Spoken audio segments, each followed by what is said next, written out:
Good morning, Your Excellency.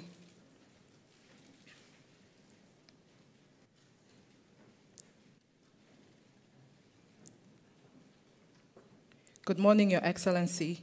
Thank you for taking the time to meet here today with members of the press, researchers, and writers who have joined us from all over the world for the commemoration of the genocide against the Tutsi.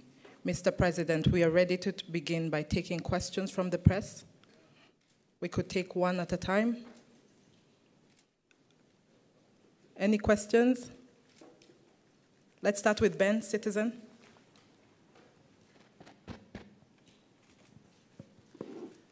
Murakoze Chane, Your Excellency. My name is Ben Kirui from Citizen TV, Kenya. And I have two questions for you. The first one is, to what extent is the international community culpable for its lack of intervention during Rwanda's darkest hour, especially given the catastrophic failure to prevent the 1994 genocide against the Tutsi? My second question is, given that some perpetrators of the horrific acts during the genocide against the Tutsi remain unpunished, can victims and survivors maintain hope for achieving justice? That's it. Murakoze. Well, the two questions really which speak directly to the problems we had in '94, but of course which have a history that go back decades. Still, I'll confine myself to these questions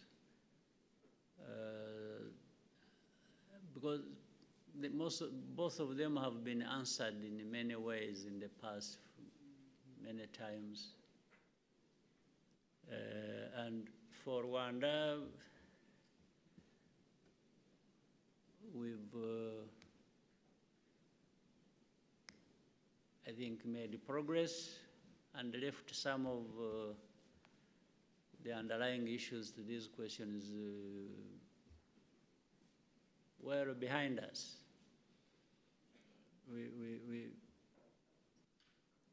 Whether the international community was responsible, to what extent, and so on and so forth, well, they have been responsible. To what extent, you can say to a great extent.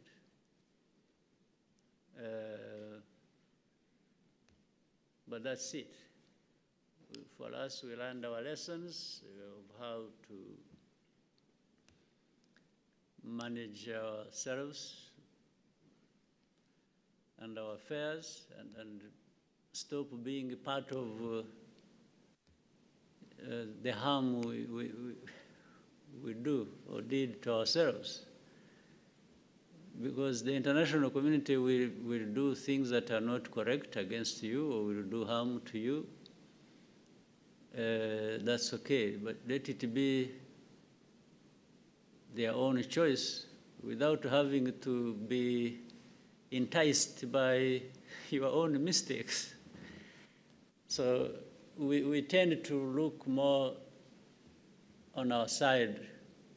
What is it that put us in this kind of situation in the first place, where the international community may have added to the problem, or they were part of the origin of the problem.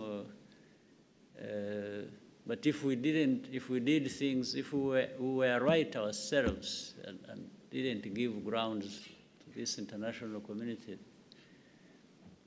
maybe they wouldn't be blamed or pointed or having our fingers pointed to them.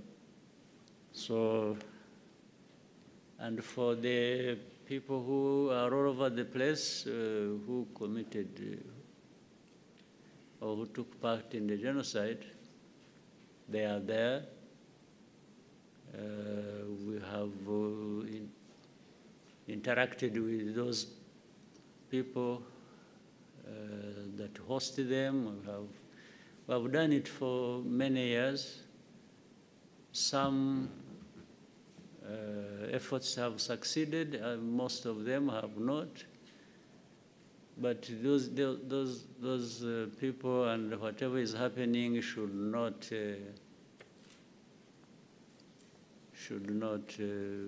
stop our lives running the way our lives should run. So really that is all. This mainly comes up when questions like you have raised come up from other people, but they don't occupy us on a daily basis thinking about them. Yeah. Thank you. Kigali Today. Thank you very much, Your Excellency. My name is Edmund Kajira. I work for Kigali Today. Mr. President, what is your message to the people who continue to be vague and ambiguous about who the victims were in Rwanda?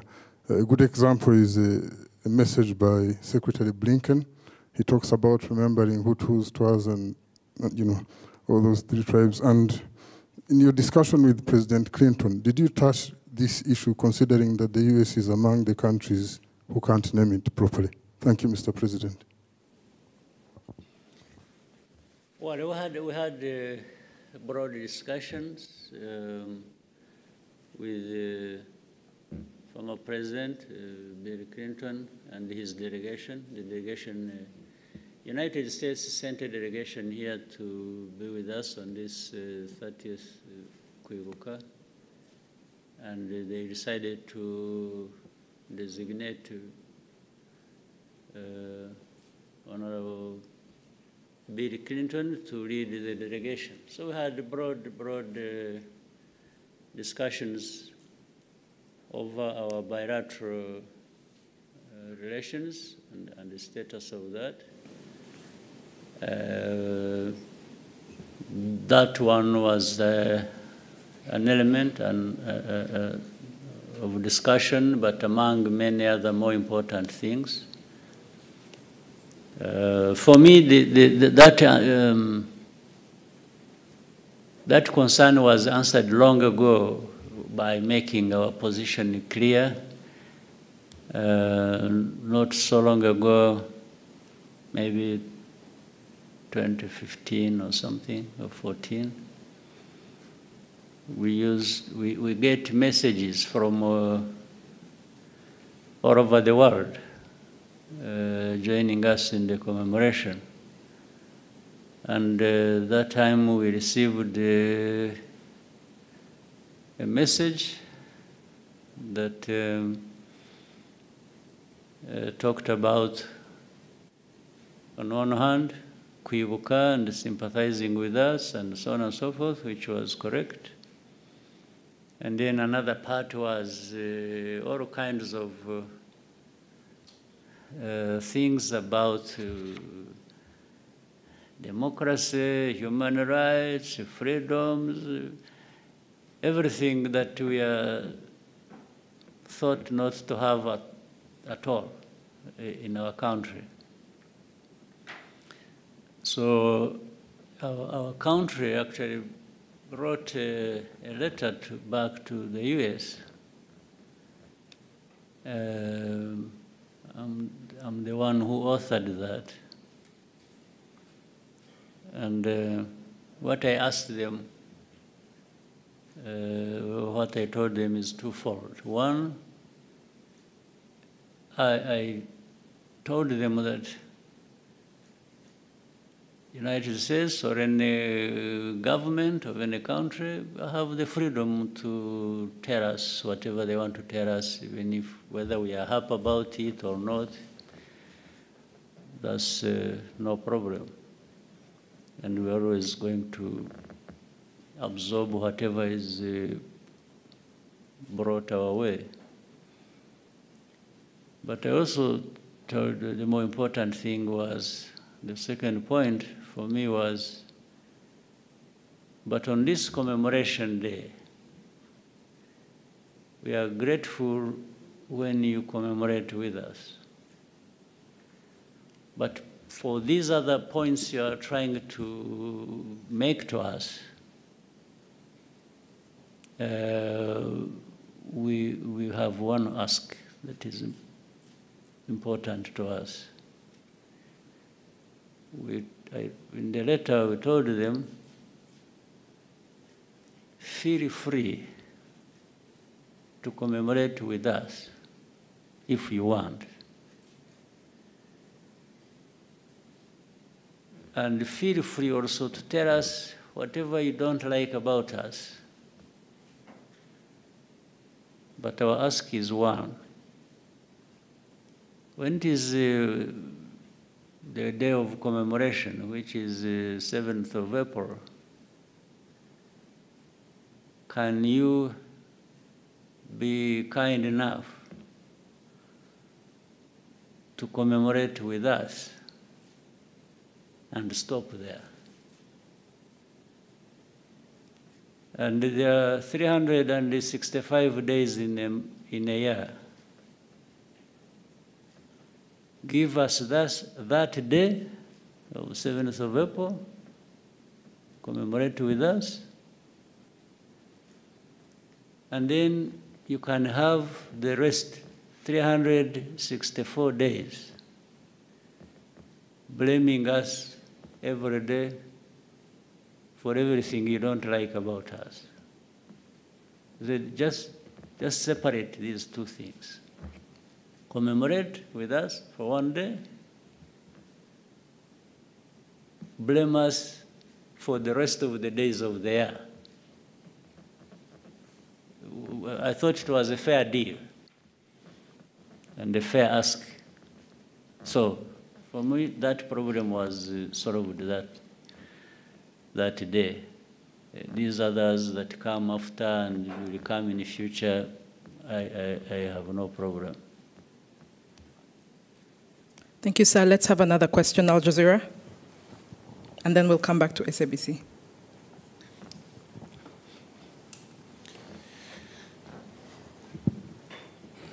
Good morning, Your Excellency. My name is Laith from Al Jazeera.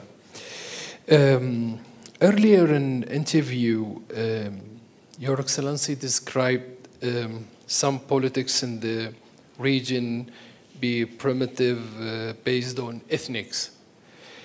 I'm in Rwanda only since a few weeks, and I noticed that the level of the stability in the country.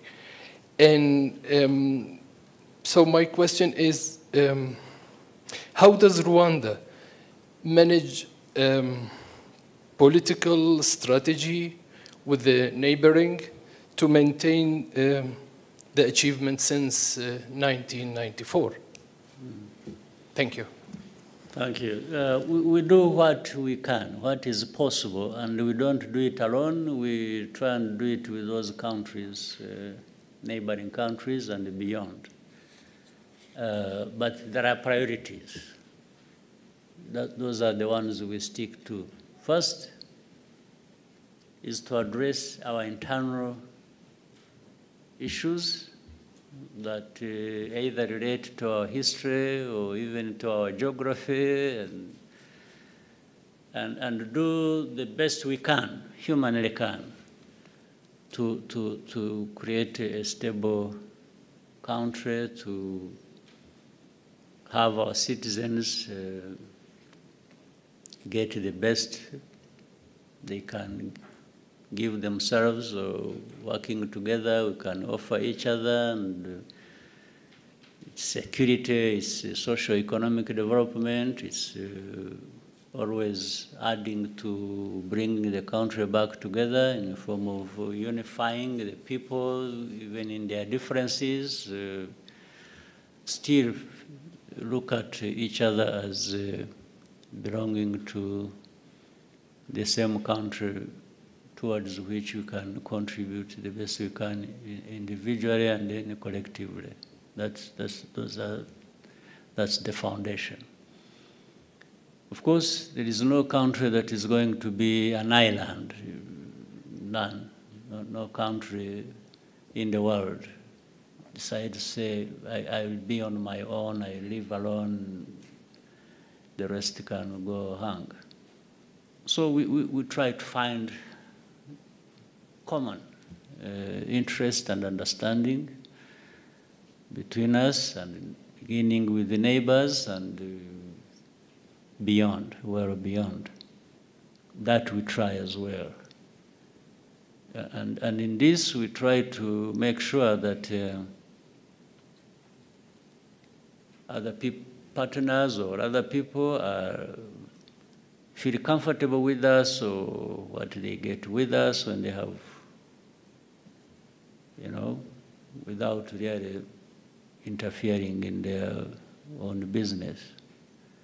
But it is in the same way that we also feel that partners should be doing with us what is in line with our interests, policy, understanding of who we want to be, how we want to get there, and so on and so forth. There is ownership of what we want to do, much as we work with others. So we try that as much as possible. But of course, in the end, there will be problems where the problems are originating from us. We own up and ask people what they think those problems are, and we try to address them. When the problems are coming from those others we have to relate with, we also very clearly let them know what we think those problems are that we are being affected by, and if they can change, then it improves our relationship. So we've really done a lot, at least made progress, invested a lot in trying to resolve our internal issues. We still have a lot. The country needs to do more, do better all the time, but we have made good progress. So what we have in the region currently, and which maybe refers to part of what you said about primitive politics, I said that relating to what situation we have in our region, and what we had in Rwanda ourselves back in the years, which we have overcome and continue to make sure that we keep moving forward, is politics that seeks to divide the people either of a country or a region.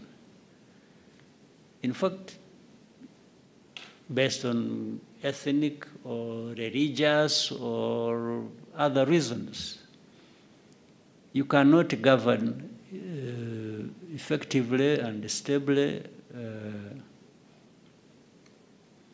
You can't have stability when you divide people, when you discriminate people, when you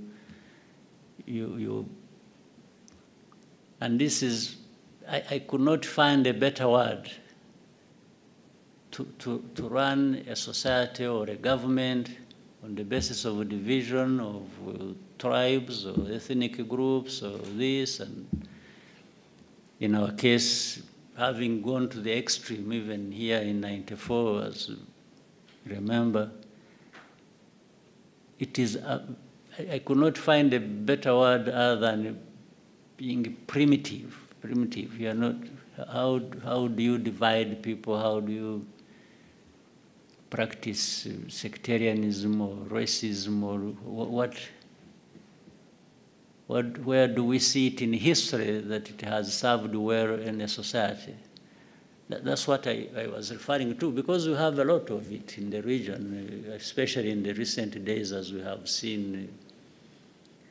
So I was not only explaining that so that people may give it consideration to avoid very huge and costly problems that are born out of it. Thank you, sir. SABC, Sophie. Sophie Mkwena from the South African Broadcasting Corporation. Mr. President, yesterday we spoke to President Cyril Ramaphosa, who said you had a marathon meeting on Saturday night. You also have the former South African president in the country who joined yesterday. Were you able to raise issues that we spoke about on Thursday in relation to Rwanda's relationship with South Africa, particularly the issue of the DRC? Thank you so much. We could not have spent hours, the President of South Africa and I, meeting and definitely not talk about that. It featured, and I think we had a very good discussion, very good understanding of the situation and maybe the best ways we can work together to resolve that. I was satisfied. So, and it seems your interview also helped. The discussion you had and the questions you asked maybe informed all of us and prepared us for that discussion. So we had even a reference point. So we definitely did discuss that, and I'm satisfied. I hope the President himself is satisfied that we can make good progress on a number of fronts to resolve the issues. Sir, if you allow, we can take one last question.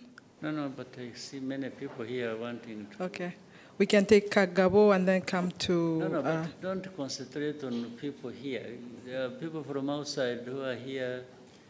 You are being sectarian. Let's take Asahi and then... Only. Let's take Asahi and then we'll take Margot. And then we can take from this side. Okay, thank you, President. My name is Susumi Maizumi, working for Japanese newspaper Asahi. So with regard to the presence of Asian country, including Japan, maybe especially Japan, so what kind of relationship would you like to build in the future with Asian countries? We actually have a very good relationship with the Asian countries, and a relationship that is very productive, that is very meaningful to our development as a country, and I hope meaningful to those countries as well from our side. So we do. And the good thing is, it's actually it's a healthier relationship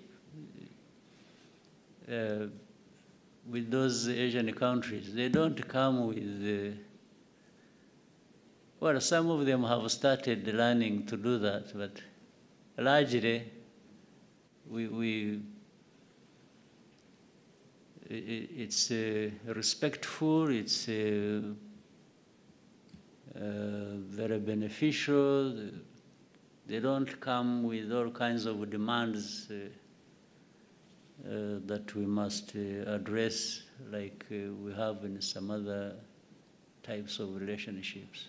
So it's there, we want it to grow, and it's healthy. Thank you, sir. We can take Margot and then somewhere in the back and here. We'll come to you. Good morning, Your Excellency, and thank you. I'm Margot Solinas from the French media ITEM, and I had two questions for you about, first, the French presidency leaked last Thursday a piece of the speech of Emmanuel Macron that he was supposed to pronounce yesterday, but the video that was actually released elsewhere and the speech didn't match with what was announced. Plus, Emmanuel Macron was supposed to come, and finally he canceled. I wanted to know if whether there has been a problem because of the French position doesn't sound like really clear at the moment. And my second question is about the fact that Rwandese soldiers have been sent to Mozambique in 2021 in the aim to help and strengthen Mozambican and Rwandan relationship. But how did it also strengthen the relationship between Rwanda and France at the moment? Right. As far as I'm concerned, our relationship between Rwanda and France is good and has been good in the recent days. Of course, behind that, there is this long history of problems relating to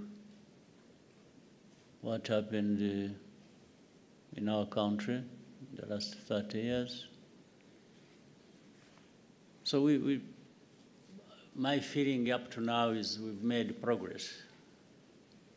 But there are still people maybe in the political and other structures of France that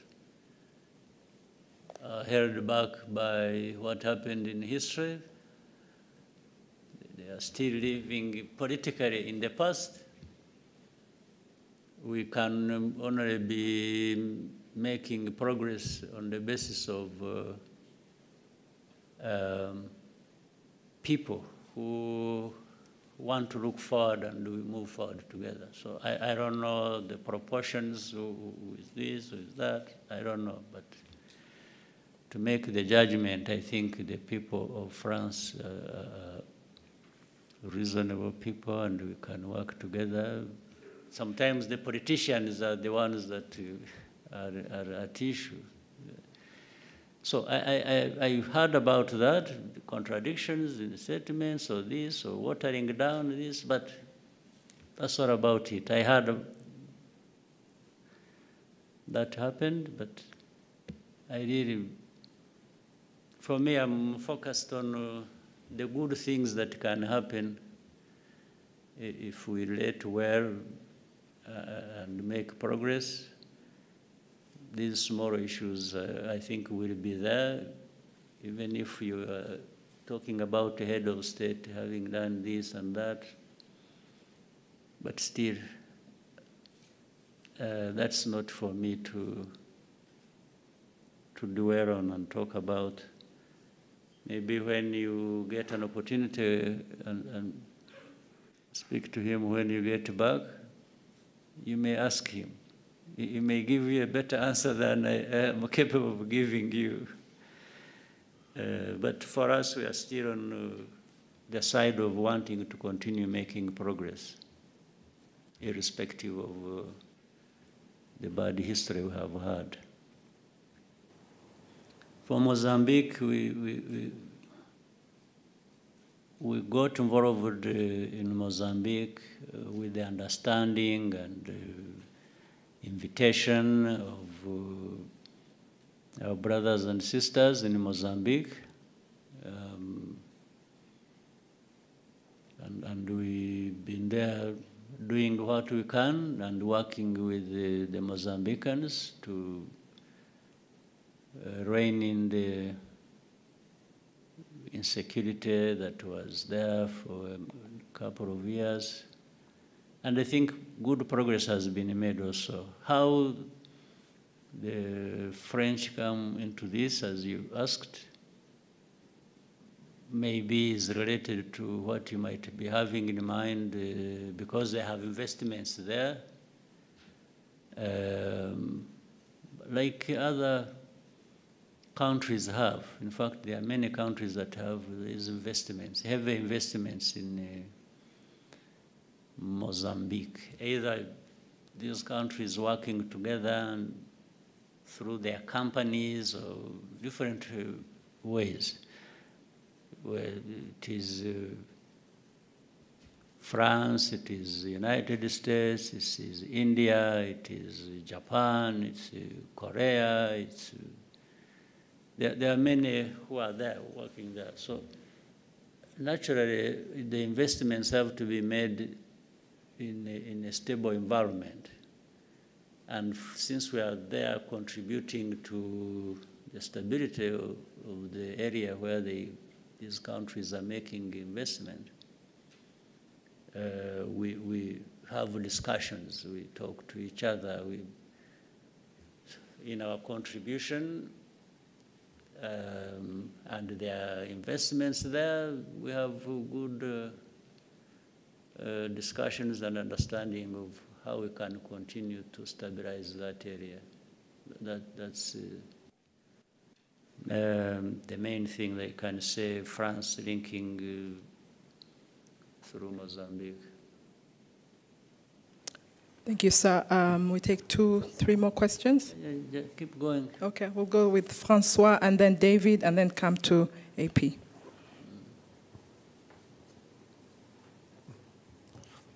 Good morning, Excellency. My name is Jean-François Dupaquier from Africa, Arabia.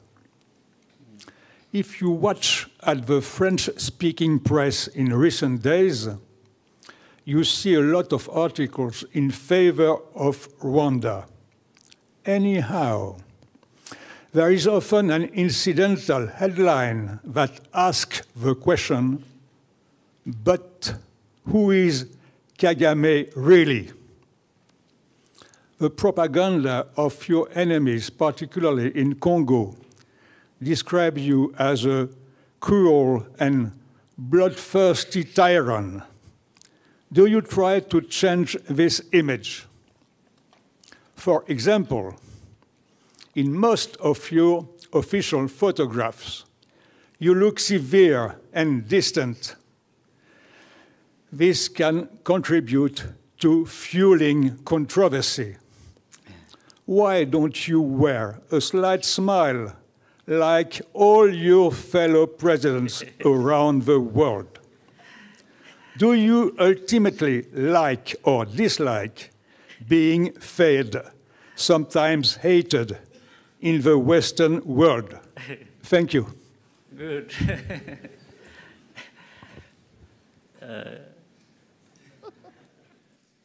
I think you have summarized well the questions that have been there but not asked directly. For the smile, I think I have to borrow either some talent or actually directly the smile from some people. But the fact that it is the smile is lacking on me is not my making. Maybe it happens accidentally. But very interesting way of putting your question. I try to answer it this way. Starting with who is me, who is the person. I have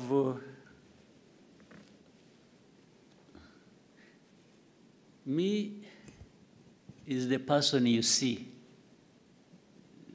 I'm not hiding anything. What you see in me is what I am. If you are just going by the looks or by whatever, or what I do more, I think is what may describe me than my physical looks. So I wanted to say what you see is what you get with me. In most cases, in words or in deeds, they relate. My deeds and my words tend to relate. My looks may be different from that, may be different from my deeds and how I think. But in any case, isn't the description of the looks also subjective?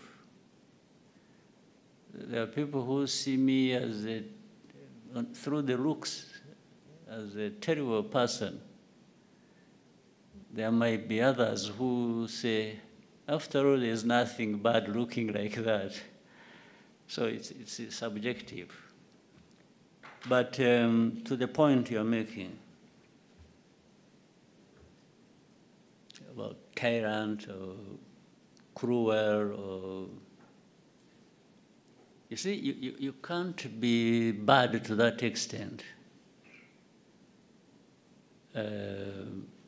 Cruel or a tyrant or bloodthirsty or whatever, and hide it. It's difficult. Even if you try to hide it, there is a moment it betrays you. And that also, once it has come out or once it is not there, you register the feeling, the description, from people who have to deal with you. If I was some of the things people have said about me or described me as, I mean, the judgment is out there, either for the people of this country or other people somewhere else. And it wouldn't just be confined to the press, because the press is full of individuals. But these individuals don't add up to a population that is as big as Rwanda's, even if Rwanda is very small. These are just individuals. 5 in France, 10 in America, 3 in China, 2 in Belgium, and so on and so forth. If you add all of them up, and they are even all negative and saying things about me, surely these can't be the people that are right and the rest wrong. But they only take advantage of the platform they have, they're able to command some voice that they put out there for people to, even people who don't know what you're talking. There are many people who even don't know about Kagame and get to know him by what a journalist has said, or one in the press has said. And in many cases, in my experience, some of them have started by hearing what the journalist said, and they ended up saying, but we've been told lies, when they come to know this through other means, either by direct contact or visit or whatever, and interaction with other people who know this person that has been talked about. They may say, this person told us lies. And consistently, over many years, has been telling us lies. What we saw, what we heard, whether it is this city, whether it is the person, whether it is this. They say, no, but what we are being told is completely different from what we have seen or experienced. So, and of course, there is a particularity with the Western press. The Western press, I mean, you will find out there are things that were said about this country 30 years ago, 25 years ago, that are being repeated now, which means, according to them, nothing has changed. They talk about Rwanda, very poor population. We are poor. We are not where the developed countries are, for sure. But this poverty, the way it was in 1995, in 2000, is not the way it is in 2024. But somebody will keep writing in the press, like what we have today is the same thing as we had 25 years ago, and keep just rubbing it in. You know, even the Kagame and his looks and so on, I've been trying, in recent days, I've been trying with a smile. Maybe it's not a good smile, but I've been trying. So the Kagame you saw in 95, in 94, 2000, anyway, there was no smile. There was nothing to smile about, so I didn't smile. But now, with some progress, I can afford some smile once in a while. So if somebody thinks, like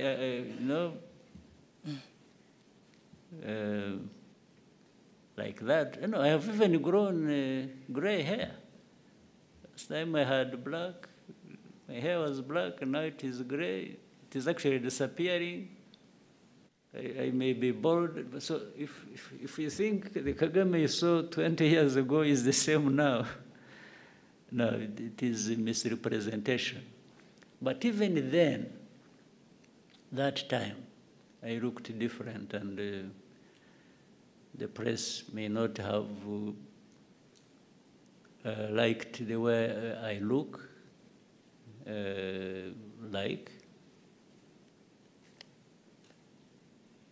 but the situation that time maybe looked like that itself. So I can't be in a heap of dirt and then I'm smiling. I mean, that's a lie. I would be a liar. I would be pretending. I would actually be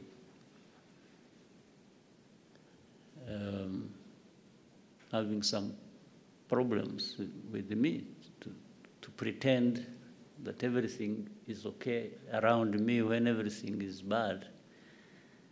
So, finally, the Kagame you see, or there, or you like, or you don't like, is going to be there anyway. I don't need anybody to like me or to hate me to live my life.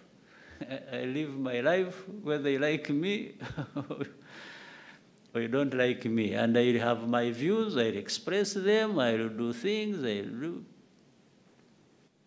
So I owe my living to not a single individual or country, even if powerful ones. No, we are all human beings created, sometimes they say, by God. I don't know, maybe we are there for something. But so for somebody to have powers over me, that one I can tell you is not possible. Yeah, even the most powerful didn't create me. Who created them, first of all? And we are all here just temporarily. If we are lucky, we live up to 100 years. Those are the luckiest. So the one who is saying all that has also his time, and he'll go like all of us. Everyone has their day. So that's why I can't accept that anyone who has powers over somebody else to the point of dictating. Even the most powerful don't have power over us, how we live, how we do. So, but Kagame has been shaped by that philosophy, that understanding, that well, I try like any human being and do my best, do what I can do what I have to do. I may have flaws, make mistakes, own up and do good things, benefit others. And so I'm that person. Tell those people that actually to know me is not complicated. It's straightforward. It's me. Then other things we can discuss on the side. But that was a very powerful question. Mm-hmm. Thank you, sir. We can take from Amu, who's just next to Francois. And then... Thank you. Thank you, Your Excellency. Amu Kanampilli from AFP. My question is about the March 23 movement in Eastern DRC. Your government has previously denied backing the movement. Does that denial still stand a year and a half later? And what is the current relationship between Rwanda's government and the M23? Thank you. Well, those who accuse us, I would ask them why they actually don't support M23 themselves, including AFP, you as a journalist. Why don't you support M23? Or why is the question, you support M23 or you don't support M23? First of all, what is M23? M23 is an organization born in and out of Congo. That's number one. Number two, these are Congolese. And you will hear even Congo admit it now. Why do they exist? Why are they fighting? Why do they have arms? Is another question. It is also a simple question. They exist because they have been denied their rights as citizens of that country. They are called Tutsis of Rwanda. Fine. But then you need to be educated also a little bit about history. We have Rwandan communities in Congo who are Congolese, and by the way, these are not just Tutsis. It is the same social structure of a country that is also there in Congo. Like, in fact, we have other neighboring countries where they are, but they are citizens of those countries. We have 100,000 people originating from this community, 100,000 who have been living here in Rwanda in refugee camps for the last 2 decades. Why? Because they are being uprooted from their ancestral homes, persecuted, and sent across. In fact, there are more in Uganda. There are 300, there's 100,000 here, there are hundreds of thousands there in Uganda, more numbers. So M23 is born out of that situation. That's why I asked the question. I said, well, why wouldn't anybody else, why are we being accused as Rwanda of supporting M23? And I'm saying even those who accuse us, actually I should accuse them of not supporting M23 because it is as if they agree with the injustice that is being done to this community. Otherwise, if you didn't agree with that injustice, you would be actually raising questions. Why these people of M23 being treated like this? Why are we having 100,000 refugees here in Rwanda? That's where you would start from. Not start from asking Rwanda, are you supporting M23 or not? Are you still denying it? Because you are asking the wrong question. The issue is not whether anybody supports M23 or not. The issue is, what is actually the problem of M23? That's the question you should have asked, in fact. What is the problem? What is this thing called M23? Are they human beings? Are they this? Are they Rwandans? Are they Congolese? Are they that? Why? Why do they exist? Why do they even have arms and are fighting in their own country? This is the right question that I should be asked.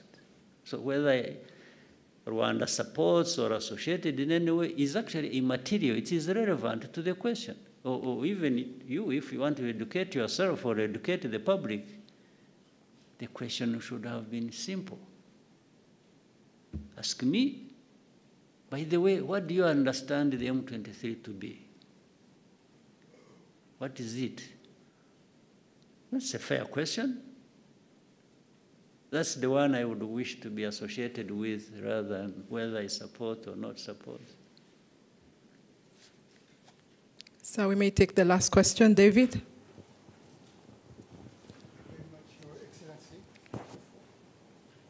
Thank you very much, Your Excellency. Dupac talked about the image.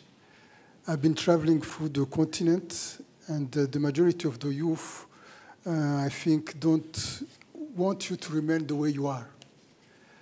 Because Rwanda means for them hope, but more than that, a new school of political thought, a new school of doing things, a new school of making politics and transforming our society for the best, for peace, stability, and economical progress. For the past 30 years, you have succeeded to build a modern state, offering to Rwandese people a safe space to build their own lives and achieve their personal dreams. How do you see Rwanda for the 30 others coming years? Well, we keep making progress and be where others are that they have even taken for granted. And when you see developed countries, why can't Rwanda or Africa develop to that extent or beyond? What is lacking? So, but what you have to deal with is the right politics in place, management of society and enabling society to do what they need or have to do to take them to a much higher level in terms of development than where they are. So really that is the aspiration for all of us, even as leaders, and I'm sure individual Rwandans, everyone wants to see development. They want to see us, because we are human beings. Human beings, we can't have allow this disparity, and some have been designated to remain backward, poor, undeveloped, and yet we are sitting on immense resources that actually other people who are developed are coming to help themselves with and taking away. And for us, we are there watching and not doing anything about it. So the Rwanda of the next 30 years should be maybe 3, 4, 5 times better than what you see now. 30 years from our graves to being here, I think, another 30 years. We are not coming from the graves. This time we are coming from some level of progress that we have made. Thank you, sir. We may conclude here. Right. We'd like to thank you for your time with us and wish you a good day. Unfortunately, I couldn't take all the questions, but I'm happy to meet you another time. Thank you, sir. Thank you. Have a good day.